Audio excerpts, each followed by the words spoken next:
One Bihari लाल की।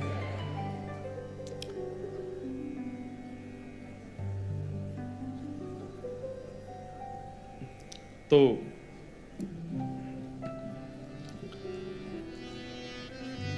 भक्त चरित्र श्रवण के लिए हम आप सब लोग एकत्रित हुए हैं।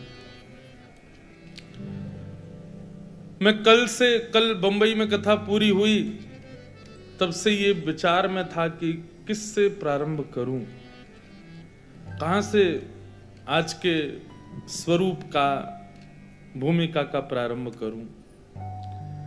परंतु मैंने एक चीज अनुभव की है अपने 8 वर्ष के व्यासपीठ की सेवा में। मैं जब जब विचार करके गया तब तब कथा उल्टी हो गई। जो विचार करके गया वही नहीं बोल पाया। तो इसलिए अब हमने क्या विचार करना बंद कर दिया है। मंच पे बैठ जाते हैं, जो ठाकुर जी प्रेरणा दे दें, बस लाल जी से कहते हैं आप जो आपको भाव लग रहा हो वो आप हमसे अब कहवा देना। तो यहाँ कथा का ये 3 दिन का जो क्रम बना, अब विश्वास मानिए हम कोई अपनी प्रशंसा नहीं कर रहे, पर एक भाव कि पिछले कुछ दिनों से ठाकुर जी ने इतनी व्यस्तता बढ़ा दी कि सोने की भी फुर्सत अभी नहीं मिल पा रही। तो यहाँ कथा का जो क्रम था, पहले तो हमने हाथ जोड़ के निवेदन किया कि हम अगले वर्ष करेंगे, इस वर्ष तो नहीं आ पाएंगे। पर हमारे यहाँ के 2-4 वैष्णव बालकों ने इतने फोन किए, जब उनकी नहीं मानी तो उन्होंने संतों से फोन करवाए, और 2-3 हमारे बड़े संतों के फोन आए, बोले महाराज जी वहां कथा करनी ही पड़ेगी। तो फिर उनकी आज्ञा नहीं माने तो बहुत बड़ा अपराध हो जाता। तो फिर हम जैसे तैसे गिरते पड़ते लुढ़कते पहुंच ही गए हिसार। यही भक्त का पहला स्वभाव, यहीं से प्रारंभ करते हैं। गुरुर आज्ञा गरीयसी, आज्ञा गुरुणाम अविचारणीयाम। गुरु की आज्ञा पर कभी विचार मत करो। एक बात हमने समझी, जानी, भक्त चरित्र सुन करके, कह करके, देख करके अनुभव में आई, संसार विचार का विषय है, भक्ति में विचार नहीं करना चाहिए। भक्ति हमारी न्यूनतम तब होने लग जाती है, सूक्ष्म तब होने लग जाती है, भक्ति में बाधाएं तब उत्पन्न होने लग जाती हैं। भक्ति में बाधा क्या है? भक्ति में बाधा, सेवा में बाधा भक्ति बाधा है। ठाकुर जी के नाम संकीर्तन में बाधा भक्ति बाधा है। ठाकुर जी के प्रसाद पधराने में कोई बाधा भक्ति बाधा है। कथा में आकर के मन ना लगना, ये भक्ति बाधाएं हैं। ये सब बाधाएं हैं। जहां भगवत संबंधी कार्य हम पूर्ण ना कर पाए, वो बाधा है भक्ति में। और भक्ति बाधा आती कब? जब व्यक्ति विचार करने लगता है, ये करें कि नहीं करें। वृंदावन गए पोशाक लेने, वो तो 200 की दे रहे हैं, ये 450 लगा रहे हैं। आपने पोशाक में भी विचार कर लिया, जो भाग्या ठाकुर जी के लिए, फिर उसमें विचार मत करो, वो विचार का विषय है ही नहीं। माफ कीजिएगा, मूल्य ज्यादा कम ये होना, ये एक पदार्थ को दर्शाता है। भक्ति में मूल्य ज्यादा कम थोड़ी होता है। अष्ट सखाओं में एक सखा हुए कृष्णदास।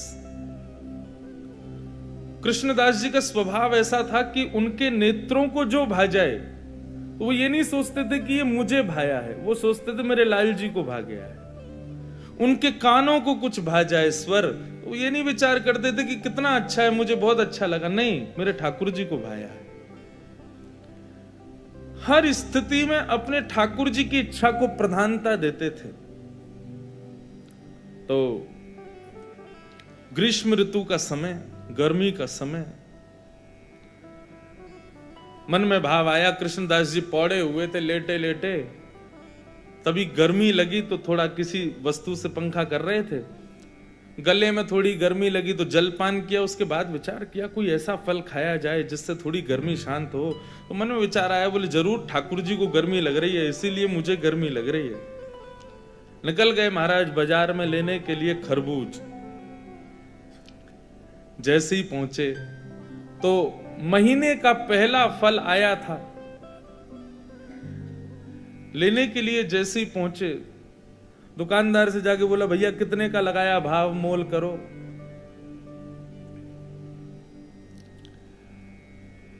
दुकानदार ने जो भी भाव था उसका 1 रुपया 2 रुपया बताया। बोले इतने का है, लो। यहां कृष्णदास जी खरीदने लगे, इतने में ही राजा के सैनिक आ गए। सैनिकों ने आकर कहा, बोले नहीं, महीने का पहला फल है, पहले राजा की सेवा में जाएगा, बाद में किसी मंदिर मठ में जाएगा। कृष्णदास जी बोले, यहां तो हमारे लाल जी की नाक कट जाएगी अगर ये फल राजा के यहां गया तो। महीने का पहला फल है, ठाकुर जी की सेवा में जाना चाहिए। अब इनको प्रवचन क्या सुनाऊं मैं? ये राजा के यहां रहने वाले लोग, इनमें बुद्धि विवेक तो होता नहीं है, केवल तनख्वाह के लिए राजा की जय जयकार करते हैं। हमारे यहां तनख्वाह थोड़ी देते हैं ठाकुर जी, हम तो फिर भी जय जयकार करते हैं। ये राजा के लोग, इसको क्या समझाऊं मैं? कृष्णदास जी उनको समझाते तो बात बिगड़ जाती। कृष्णदास जी ने बोला, भैया देखो, पहले हम आए तो हमको देना चाहिए। दुकानदार बोला, पहले आप आए हो, लेकिन अगर इनको नहीं दिया तो ये दंड दे सकते हैं मुझे, राजा के लोग हैं, मैं तो इन्हीं को दूंगा। कृष्णदास जी बोले, अगर हम तुमको दुगना रुपया दें तो? 1-2 रुपए की चीज की अगर हम 5 रुपए दें तो भी नहीं दोगे? तो उसका मन थोड़ा लोभ में आ गया। उसने कहा, भैया देखो, आप भले ही राजा के यहाँ से, लेकिन राजा सबका भला चाहता है ना। अगर इनकी वजह से मेरे घर की रोटी बढ़िया आ जाए तो फिर मैं इन्हीं को दे देता हूं, ये 4 रुपया दे रहे हैं। राजा के सैनिकों ने कहा, हम पे कोई कमी है क्या? हम 10 रुपया देंगे, लाओ अब हमको दो। 10 रुपया बोला तो कृष्णदास जी बोले, हम 15 रुपया देंगे। अच्छा, एक और बात बताऊं, जेब में लाए 2 ही रुपया थे कृष्णदास जी। लेकिन भक्ति में विचार नहीं करना होता ना, यही तो हम सिखा रहे हैं आपको। लाए 2 ही रुपया थे, लेकिन बातें देखो। सैनिक बोले, भाई राजा की नाक कटेगी। सुनो, 20 रुपया देंगे, फल हमको दो। कृष्णदास जी बोले, 25 देंगे, बिना विचार किए, हमको दो। करते करते करते महाराज मोल पहुंच गया 90 रुपए पे। कृष्णदास जी सीधे बोले, हम 100 रुपया देंगे, अब तो हमको देना ही पड़ेगा। फल वाला सोच रहा है ये जल्दी ले में, और मैं यहां से जाऊं, मेरी तो छुट्टी, अब तो 1-8 साल अगर दुकान नहीं भी लगाऊंगा तो चलेगा, 100 रुपया मिल रहे हैं, उस समय बहुत होते थे। जब 100 रुपए पर अंक पहुंच गया कृष्णदास जी का, सैनिकों ने बोला कि भाई देखो, हम भले ही मोल भाव तो लगा रहे हैं, अपने राजा की नाक बचाने के लिए रुपया बढ़ाते तो चले गए, लेकिन अगर राजा ने पूछा कि फल कितने का आया और हमने कहा 100 रुपए का, तो राजा तलवार निकाल के सर धर से अलग कर देगा। बोले, राज संपत्ति को तुम कुछ सोच ही नहीं रहे हो कि 100 रुपए का फल लाए हो? अंत में राजा के सैनिकों ने हाथ खड़े किए, बोले इन्हीं को दे दो, हमको नहीं चाहिए। दुकानदार बोला, लाओ 100 रुपया। कृष्णदास जी बोले, देख भाई, तू मोल निकाल के, तू ये फल निकाल के रख दे, बस हम लेके आ रहे हैं, चाहे कैसे भी लाएं, लेके आएंगे, लेकिन इसको रख दे। तुरंत गए, ना जाने क्या क्या वस्तुएं सब लगा करके बेच करके 100 रुपए का फल लेकर के गए। ले जाकर के जैसे ही रसोई घर में पधराया। अच्छा, हमारे यहां वृंदावन में बंधुओं आज भी एक नियम है, बहुत सावधानी से सुनना। ठाकुर जी के 12-1 बजे मंदिर बंद हो जाते हैं। हम लोगों को ऐसी विचारधारा है कि ठाकुर जी शयन कर रहे हैं, लेकिन नहीं। ये वृंदावन में दोपहर में मंदिर बंद होने का रहस्य शयन करना। ठाकुर जी शयन में नहीं जाते, हमारी आपकी तरह नहीं रोटी खा के पड़ गए। ठाकुर जी गौचारण के लिए जाते हैं उस समय। तो कभी भी आज के बाद वृंदावन में ये हो कि भाई 12 बज गए 1 बजे, तो किसी से ये नहीं कहना ठाकुर जी शयन कर गए। कई लोगों को मैंने देखा 1 बजे मंदिर पर, अब तो बिहारी जी के शयन हो गए। नहीं, शयन रात्रि में होता है। दोपहर में तो ठाकुर जी वनचारण के लिए जाते हैं, वन में गए, गौचारण करने गए। और उसका प्रत्यक्ष प्रमाण यह है कि जब ठाकुर जी का उत्थापन होता है, 4 बजे के आसपास मंदिर खुलते हैं, तब ठाकुर जी का फलों का भोग लगाया जाता है। क्यों? इस भाव से कि ठाकुर जी वन में हैं और भिलनियां भोग लगा रही हैं। वन में कोई पके हुए पदार्थ तो मिलेंगे नहीं, तो इसलिए फल का भोग लगाते हैं। तो आज के बाद कभी भी दोपहर में ठाकुर जी का जब मंदिर बंद हो, तो उस समय भाव क्या है कि ठाकुर जी इस समय वन चारण में, यमुना के तट पे घूमने गए, भांडीर वन गए, गैया चरावे नंद बाबा की। इसीलिए कई जगह आपने देखा, देखो सेवा के भी बड़े भाव हैं। श्रीनाथ जी की सेवा, हम छोटे ठाकुर जी की सेवा करते हैं, श्रीनाथ जी की। श्रीनाथ जी की सेवा में गैया और ये बछिया, ठाकुर जी के खिलौने, ये पूरे दिन ठाकुर जी के सामने नहीं रखते। ये केवल तब रखते हैं जब ठाकुर जी का राजभोग हो जाता है। सब लोग इधर देखो, इधर देखो, यहां देखो, कथा सुनो। देखो समय 3 ही दिन है आपके पास और मेरे पास भी। कोई कितनों चिल्लावे, आवे जावे, कूद पड़े आपके ऊपर, आप अपनी दृष्टि यहां से मत हटाना। दृष्टि और कान ये दोनों बस यहीं रखना। तो हमारे यहाँ नियम है ब्रज में कि ठाकुर जी के आगे गैया, ठाकुर जी के आगे खिलौने, ठाकुर जी की लकुट वगैरह, ये सब राजभोग के बाद दराई जाती है। क्यों? कि अब ठाकुर जी तैयार हो गए वन में जाने के लिए। तो आज भी नियम से सेवा वैसी चलती है, पूरे दिन गैया आदि नहीं रखते ठाकुर जी के आगे। और फिर हर मंदिर की व्यवस्थाएं अलग हैं। राधा रमन जी की अलग है, राधा वल्लभ जी की अलग है, बिहारी जी की अलग है, श्रीनाथ जी की अलग है, गोविंद देव जी की अलग है। पर सब जगह भाव यही है कि दोपहर में ठाकुर जी गौचारण के लिए जाते हैं। कृष्णदास जी दोपहर में फल ले आए, रसोई घर में लाके फल रख दिया। रसोईया जी को बता दिया जाके, बोले हमने जो है वहां रसोई घर में फल रखा है, अभी उत्थापन में ठाकुर जी को खरबूज का ही भोग लगाना।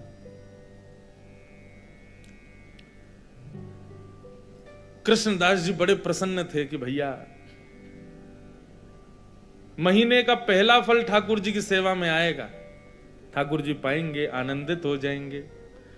रसोईया स्नान ध्यान करके जैसे ही रसोई घर में गए, पूरी रसोई खोज ली, लेकिन महाराज फल नहीं मिला, कोई ले गया उसको वहां से। बाहर आके कृष्णदास जी से कहा, बोले कि कृष्णदास जी अंदर तो फल है ही नहीं।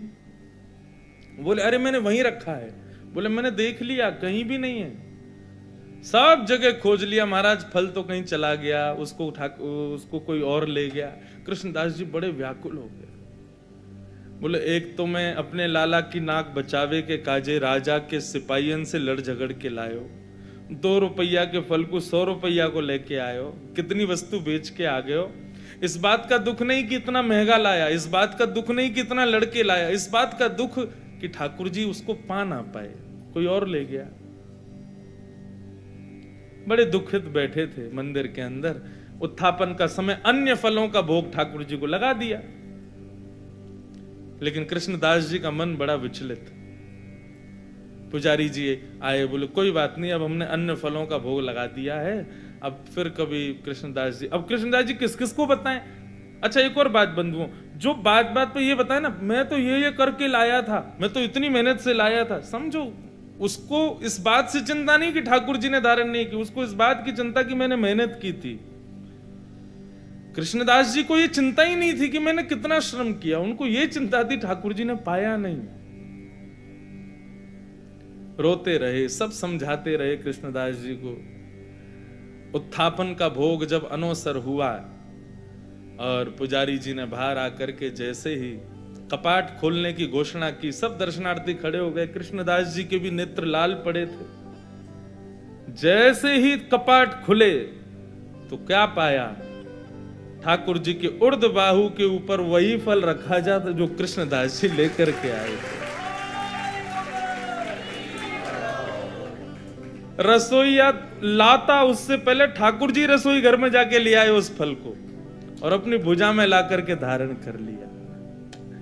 जैसे ये दृश्य कृष्णदास जी ने देखा, मूर्छित हो गए, भाव में प्रवेश कर गए और ठाकुर जी के बार बार बलैया लेने लगे। जय हो नाथ, साचो प्रियतम आप ही हो, बिन गोपाल को नहीं अपनो, जासों कीरत रहिए। सूरदास जी कहते हैं संसार के प्रेमी लोग कितना भी प्रेम का आप उनके सामने बखान कर दो, कितना भी अपना प्रेम उनके सामने उजागर कर दो, कभी ना कभी उसका त्याग कर देंगे। लेकिन ठाकुर जी आपके प्रेम को हृदय से लगा करके रखते हैं। इसलिए मैं कथाओं में कहा करता हूं, ठाकुर जी को 56 भोग प्रिय नहीं, ठाकुर जी को इत्र प्रिय नहीं, ठाकुर जी को चंदन प्रिय नहीं, ठाकुर जी को दुनिया भर की पोशाक प्रिय नहीं, सोने चांदी हीरे जवाहरात प्रिय नहीं, अपने प्रेमी भक्त का भाव प्रिय है। उसका भाव कैसा,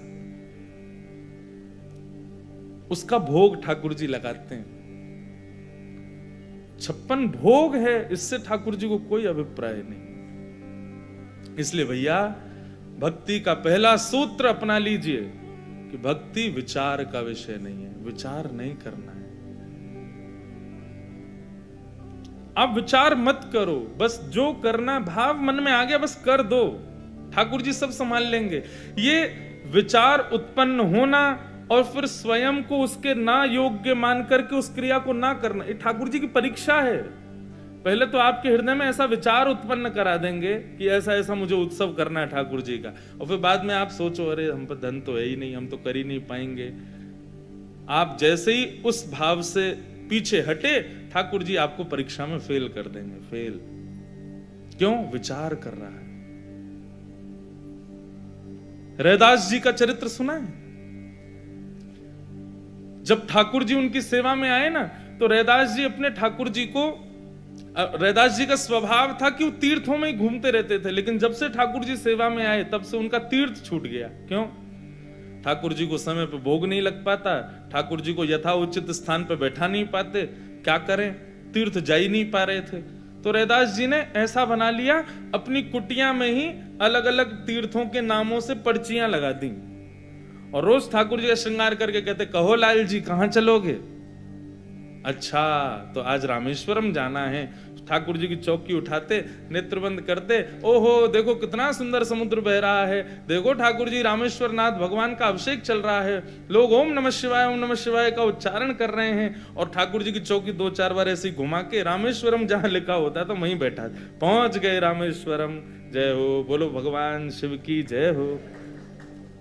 रामेश्वरम पहुंच गए ठाकुर जी, और फिर नेत्र बंद करके अपने ठाकुर जी को ही बताते, देखो ठाकुर जी अब हम धनुष कोड़ी पे घूम रहे हैं, अब देखो रामेश्वर भगवान के स्फटिक शिला के दर्शन कर रहे हैं, रामेश्वरम में कितने सारे कुएं हैं, हम उनमें स्नान कर रहे हैं, बैठे अपने गांव में हैं, अपनी कुटिया में हैं, लेकिन ठाकुर जी के प्रति भाव क्या रख रहे हैं कि हम रामेश्वरम में। रैदास जी की इस भक्ति का ये स्वरूप हुआ कि जेठ के महीने में अति गर्मी के अंदर यदि रैदास जी अपने ठाकुर जी को तैयार करके, चलो ठाकुर जी बद्रीनाथ चल रहे हैं, तो जैसे ही ठाकुर जी की चौकी बद्रीनाथ में रखी जाती ना, उनके गांव में जेठ के महीने में बर्फ गिरने लग जाती थी। गांव के लोग जेठ के महीना में 100 लोड़ के घूमते, कोई पूछता कहां गए हो, बोले जरूर रैदास के ठाकुर जी आज बद्रीनाथ गए होंगे, यही मारे बर्फ गिर रही है।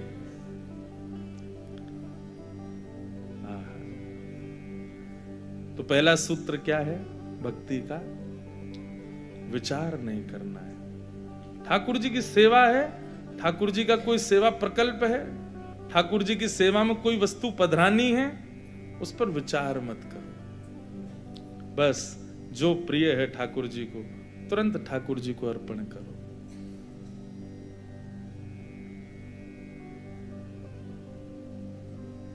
आज्ञा गुरुणाम अविचारणीया। सूरदास जी गाते हैं, भरोसो दृढ़ इन चरणन केरो, भरोसो दृढ़ इन चरणन केरो, भरोसो दृढ़ इन चरणन केरो, भरोसो दृढ़ इन चरणन केरो। श्री वल्लभ नख चंद्र छटा बिन, श्री वल्लभ नख चंद्र छटा बिन, श्री वल्लभ नख चंद्र छटा बिन, श्री वल्लभ नख चंद्र छटा बिन, सब जग माही अंधेरो, सब जग माही अंधेरो, भरोसो दृढ़ इन चरणन केरो, भरोसो दृढ़ इन चरणन केरो। भरोसा। बंधुओं, लोग दीक्षा ले लेते हैं गुरुदेव से, पर दिशा नहीं ले पाते। हमारे मायने में दिशा ज्यादा जरूरी है, दीक्षा ना भी हो चलेगा। लोग गुरु मंत्र ले लेते हैं, स्वरूप ले लेते हैं, कंठी माला ले लेते हैं, लेकिन अपने गुरु की बताई एक बात नहीं करते अपने जीवन में। ऐसे दीक्षा का क्या फायदा? गुरु आज्ञा सर्वोपरि। गुरु आज्ञा भगवान की भक्ति में और पुष्टता लाएगी। हम भक्त चरित्र सुनने तो बैठे हैं, लेकिन भक्त चरित्र सुन के केवल आपको और मुझको संतोष हो जाए उससे काम नहीं चलेगा। वो भक्त चरित्र सुन के हमारे जीवन में भी वैसी भक्ति के कुछ प्रभाव प्रकाश पड़े, ये चाहते हैं। तो आज्ञा गुरुणाम अविचारणीया, गुरु की आज्ञा पर विचार। सूरदास जी तो कहते हैं भैया, व्रत नियम साधन नाम जप एकादशी आदि ये सब ना भी करो चलेगा, लेकिन कलयुग में यदि ठाकुर जी के चरण और ठाकुर जी के गुरुजनों के प्रति विश्वास भरोसा नहीं है तो साधन और नाहिया कली में, साधन और नाहिया कली में, साधन और नाहिया कली में, साधन और नाहिया कली में, जासो होत निवेरो, जासो होत निवेरो। गुरु आज्ञा को सर्वोपरि नहीं मान रहे हैं, लेकिन दुनिया भर के साधन कर रहे हैं, तो आपके सारे साधन व्यर्थ हो जाएंगे यदि गुरु आज्ञा नहीं मानी तो। भगवान के भक्ति भाव में किसी भी चीज पर भरोसा नहीं है तो आपके सारे साधन व्यर्थ हो जाएंगे। सूर कहाँ कहे दुविध आधरो, सूर कहाँ कहे दुविध आधरो, सूर कहाँ कहे दुविध आधरो, सूर कहाँ कहे दुविध आधरो, बिना मूल को चेरो, बिना मूल को चेरो, भरोसो दृढ़ इन चरणन केरो, भरोसो दृढ़ इन चरणन केरो। विश्वास का भी बंधुओं एक स्वरूप होता है। किस आकांक्षा से, किस उद्देश्य से विश्वास किया जाता है। कई बार हमारा ठाकुर जी में विश्वास इसलिए होता है क्योंकि हमें ये अंदर भाव रहता है कि ये हम पर कृपा करेंगे। कृपा किस रूप में मांग रहे हैं हम ठाकुर जी से? हमारे जीवन में सब सुखद हो जाए, सब आनंदित हो जाए, हमारे सब काम धंधे बढ़िया चलें, सब बढ़िया रहे, ये कृपा यदि आप मांग के ठाकुर जी पे भरोसा कर रहे हैं तो भरोसा भी नहीं करो तो चलेगा। गोपियां गोपी गीत में कहती हैं अशुल्क दास का, हम आपकी अशुल्क दासी, बिना मोल को चेरो, मतलब हमें आपसे कृपा की भी इच्छा नहीं है। आप हम पर रीझ हो, आप हम पर कृपा करो, हमको ये भी अभिलाषा नहीं है, कुछ नहीं, बस राजी रहो, प्रसन्न रहो, आनंद में रहो। भक्ति का बहुत बड़ा सूत्र है बंधुओं, ठाकुर जी से कोई मांगो मत, कुछ दो मत, बस आप प्रसन्न रहो। आपको जिसमें राजी, हम उसमें राजी। तत्सुखे सुखित्वम। तो भक्ति विचार का विषय नहीं है, उसमें विचार मत करो, भरोसा रखो, जो चाहेंगे जैसे चाहेंगे सब पूर्ण होगा। गुरु के प्रति, ठाकुर जी के चरणों के प्रति दृढ़ विश्वास। कर्माबाई, करमेती बाई नाम सुना है? करमेती बाई मीराबाई के समान ही भगवान की भगवत भक्ता थी।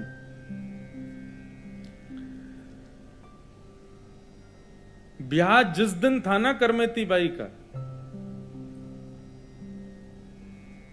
उसी दिन चली गई वृंदावन। माता पिता की बात मान करके पहले तो मना किया नहीं ब्याह के लिए, लेकिन जिस दिन ब्याह था उस दिन मन में विचार करने लगे, कैसे किसी अन्य का वर्ण कर लूं मैं, और वो भी ऐसों का वर्ण जिनमें भक्ति का एक लक्षण तक नहीं।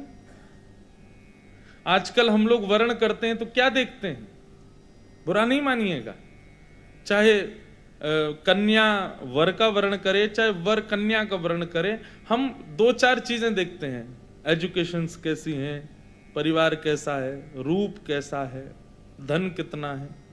कभी ये विचार किया बायोडाटा में, मैंने तो किसी के में लिखा नहीं देखा कि भैया हर महीने वृंदावन जाना है, इतनी भक्ति है, 10 माला रोज करती है कन्या, कभी बायोडाटा में लिखा?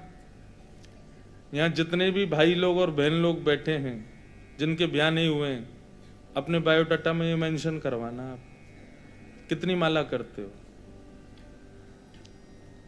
सारे जो ग्रेड्स लिखते हैं ना कि उस कॉलेज में पढ़े, इस स्कूल में पढ़े, इतनी एजुकेशन आदि, वो जो भी है, और एक्सपीरियंस में भी लिखते हैं कि इस कंपनी में जॉब किया आदि आदि, बायोडाटा सब देखे हैं। उनमें सबसे ऊपर जहां पर ये एजुकेशन वाला आता है, क्या क्या पढ़ा है, करते हैं, हॉबीज क्या है, वो सब क्या है, वहां पे सब जगह ये मेंशन करवाना है कि बिटिया जो है वो रोज 11 माला करती है हरिनाम। और फिर एक्सपीरियंस में कहीं एक आध जगह राधा रमन जी की कृपा का भी उल्लेख कर देना। भाई साहब, यदि सामने वाला व्यक्ति वैष्णव नहीं होगा तो बायोडाटा से ही मना कर देगा कि हम इनके योग्य नहीं है। वैष्णव लक्षण हो तब स्वीकार किया जाए किसी व्यक्ति को,